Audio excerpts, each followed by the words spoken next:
Okay, welcome back in. I'm now going to be reviewing Monday's action from the National Hockey League. There were 6 games on tap, so let's dive in, starting in Montreal as the Canadiens played host to the Pittsburgh Penguins. Lars Eller would kick things off in the first, a former Montreal Canadian, assisted by Puljujärvi and Pedersen over 6 minutes into the first period, putting the Penguins up 1-0.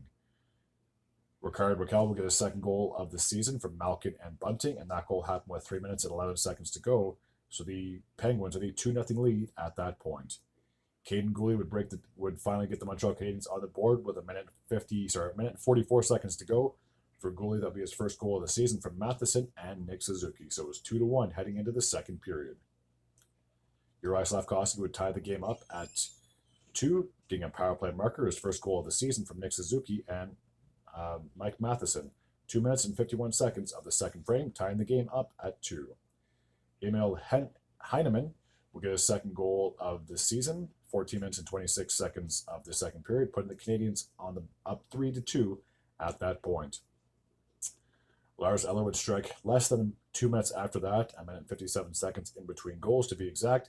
He would get his second goal of the season, his second goal of the game, unassisted, tying the game up at 3 heading into the third period.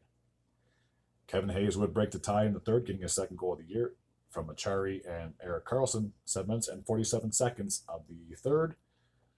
Chris Letang would increase the lead to 5-3, getting his second goal of the year from Malkin and Grizzlejic, 11 minutes and 32 seconds of the third frame. And then Montreal would pull their goalie. Evgeny Malkin would strike on an empty netter, assisted by Grizzlejic, and that goal happened with a minute and 10 seconds in the third. So 3 unanswered goals by the Penguins in the third gave them a 6-3 win in Montreal. Both these teams are 2-0 after this game. And a quick little thing, I just want to go up here. So Malkin would record his 499th goal. So obviously one more, he'll reach the 500 goal plateau. Now we're off to Boston as they would take on the Florida Panthers, 2 teams that are very familiar with each other. And let's put it this way, 2 teams that have a very strong dislike for one another as well. So John Beecher would kick things off in the first, getting his first goal of the year from Kasteljic and Lowry just over 4 minutes into the first, putting the Bruins on the board first in this game. Anton Lundell would tie the game up 6 minutes and 37 seconds into the first, getting his first goal of the season. Sam Reinhart would break the tie 11 minutes and 51 seconds of that same period, a power play goal assisted by Boqvist. So the Florida Panthers had a 2-1 lead heading into the second period. Brendan Carlo would tie the game up, getting his first goal of the season from Kepke and Kastelik, 5 minutes and 8 seconds of the same period. Sam Reinhart would get his second goal of the game, a shorthanded marker, unassisted, his third of the year, just over 9 minutes into the second, giving the Panthers a 3-2 lead. So he had a power play goal and a shorthanded goal as well. Very impressive in the same game. Anton Lundell would increase the lead to 4-2, getting his second goal of the game, assisted by Forsling, and that goal happened with 7 minutes to go in the frames. The Panthers had a 4-2 lead at that point in the second period. Mason Lowry would cut the deficit to 4-3, getting his first goal of the year from Kastelik, who's having a fantastic season, by the way, after being acquired by the Sens, if I'm not mistaken, and Beecher. 14 minutes and 7 seconds of that period, making it 4-3 in favor of the Panthers. There'd be no scoring in the third, so 4-3 would be the final score in favor of Florida. So with the win, the Panthers are sitting at 2-0 on the season, and the Bruins have the same record after losing. All right, a wild game in Canada's nation's capital on Canadian Thanksgiving as well, between the Ottawa Senators and the Los Angeles Kings. A lot of goals. So in the first period, Kevin Fiala would kick things off for the Kings, getting his first goal of the season, a power play marker from Kopitar and Clark. And that goal happened 8 minutes and 12 seconds of the first period. Trevor Lewis would increase the lead to 2-0, getting his first goal of the season, assisted by Turcotte and Mike Anderson, if I'm not mistaken. 9 minutes and 7 seconds of the first. The Kings had a 2-0 lead at that point. Jake Sanderson would score just over a minute after that, putting the Sens on the board. His first goal of the year from a power play marker from Tkachuk and Tim Stützle. So the Kings had a 2-1 lead heading into the second period. Adrian Kempe would increase the lead to 3-1, getting a power play goal from Clark and Kopitar, 5 minutes and 31 seconds of the second frame. Zach McEwen would make it interesting, getting his first goal of the season from Jensen, 10 minutes and 26 seconds of the frame, making it 3-2 at that point in favor of LA. Alex Lafreniere would get his first goal of the year from Burrows and Kempe, 11 minutes and 16 seconds. After that, so literally just 50 seconds after McEwen scored, the Kings added a goal, increasing their lead back to 2. Drake Batherson would score roughly 4 minutes after that. Another power play goal for the Senators, his first of the season from Sanderson and Norris, and that made it 4-3 at that point in favor of the Kings. And Thomas Chabot would score just 19 seconds after Batherson scored, tying the game up at 4 for Chabot. That'd be his first goal of the year from Stützle and Brady Tkachuk. Kevin Fiala would score less than a minute after that, getting his second goal of the game, his second power play goal of the game from Clark and Kopitar, giving the Kings yet again another lead, 5-4. And then with just over 2 minutes to go, Zach McEwen would tie the game up. Once again, his second goal of the game, assisted by Gaudette. So a lot of goals happened in the second period. We were all tied up at 5 heading into the third. Who would have guessed that? Alex Lafreniere would get his second goal of the game, giving the Kings yet another lead. Just over 3 minutes into the third, 6-5 at that point. Claude Giroux would then tie the game up. A power play marker, 5 minutes and 25 seconds of the third, assisted by Pinto and Chabot. So we were all tied up at 6 over 5 minutes into the third period.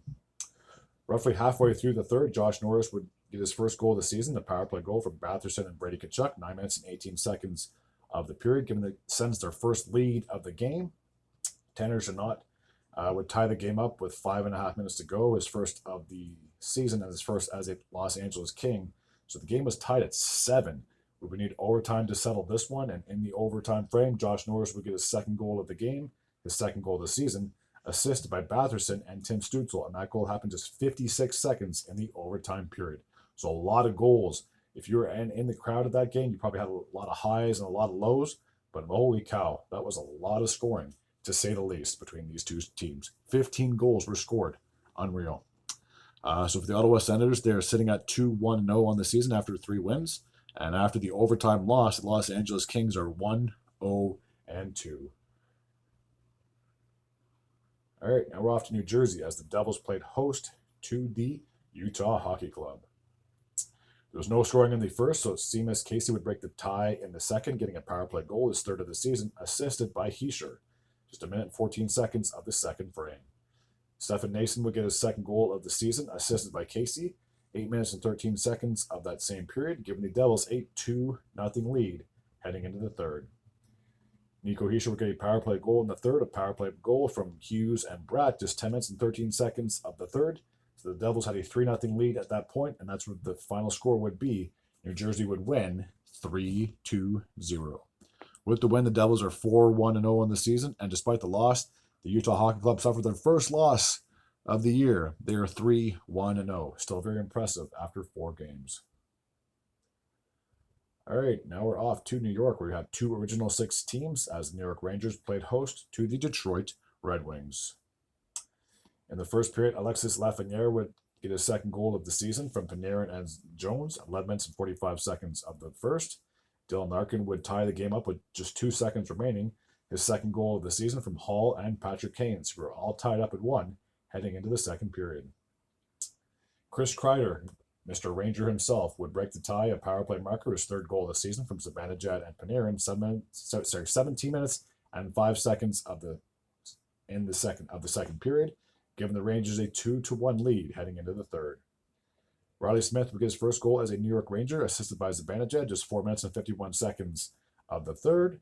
And then Mika Zibanejad would get an empty net goal, his first of the year, from Panarin and Jacob Trouba. And that goal happened with 1 minute and 22 seconds to go on the clock. So the Rangers would win this best of 6 battle 4-1, improving their record to 2-0-1. And the Detroit Red Wings are 1-2-0. And the last game from Monday took place in Colorado as the Avalanche played host to the New York Islanders. One little storyline heading into this one. This is obviously Patrick Waugh, the coach of the New York Islanders, going up against the team that he helped win 2 Stanley Cups with in the Colorado Avalanche. Calum Ritchie would get his first career goal for the Colorado Avalanche, assisted by Mason, a minute and 1 second of the first. So the Avalanche had an early 1-0 lead in this game. Anders Lee, the captain of the Islanders, would get his first goal of the season from Holmstrom and Mayfield, just over 5 minutes into that same period, tying the game up at 1. With 1 minute and 47 seconds remaining, Kyle Palmieri would break the tie, getting his first goal of the year for the New York Islanders, giving them a 2-1 lead heading into the second period. Brock Nelson would increase the lead to 3-1, getting his first of the season from Teplikov and Pelesh at 8 minutes and 25 seconds of the frame, giving the Islanders a 3-1 lead at that point. He would strike again just over 3 minutes after that, getting his second goal of the game, his second goal of the season, a shorthanded goal. So the Islanders had a 4-1 lead at that point. Heading into the third period, they were up by 3 goals. Casey Middlestat would make things interesting, cutting the deficit in half, as getting his third goal of the year from McKinnon and Makar, just 39 seconds of the third period. Anthony Duclair would get his second goal of the year for the New York Islanders, assisted by Romanov and Bo Horvat just over 6 minutes into the third, giving New York a 5-2 lead at that point. Despite pulling their goalie, which seemed awful strange when you're down by 3, Matt Barzal would strike, getting his first goal of the year, assisted by Pollock, and that goal happened with 1 minute and 12 seconds to go. So the Islanders would leave Denver with a 6-2 victory. With the win, New York Islanders got their first win of the season. They are 1-1-1. And then for the Colorado Avalanche, they're off to a dreadful start. They are 0-3-0. Not looking too good at this point, but they still got 79 games to try to play catch up. All right, that takes care of Monday's recap from the NHL season. As always, if you're new to this channel and you like this type of content, feel free to hit the sub button. I'd be very grateful and very appreciative. Until next time, and as always, take care.